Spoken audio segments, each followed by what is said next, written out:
శేషాద్రి. నేను కడప నుంచి వచ్చాను. నేను ఋషివాటికా గురుకులంలో చదువుకుంటున్నాను.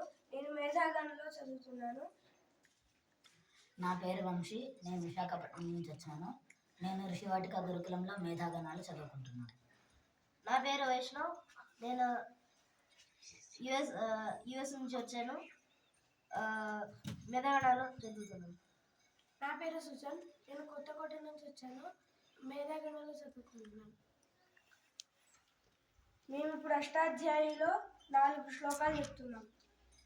ఏకాక్షర సమాం న్యాయమధిగమ్య మహేశ్వరాత్ కృత్స్నం వ్యాకరణం ప్రోక్తం తస్మై పాణినయే నమః. येन लोकागिरः पुंसां विमलैः शब्दवारिभिः तमश्चाज्ञानजं भिन्नं तस्मै पाणिनये नमः. वाक्यकारं वररुचिं भाष्यकारं पतञ्जलिं पाणिनिं सूत्रकारं च प्रणतोऽस्मि मुनित्रयम्. अष्टाध्यायी जगन्माता यस्य चित्तार्थसमुत्थिता वेदानामुपकाराय तस्मै पाणिनये नमः.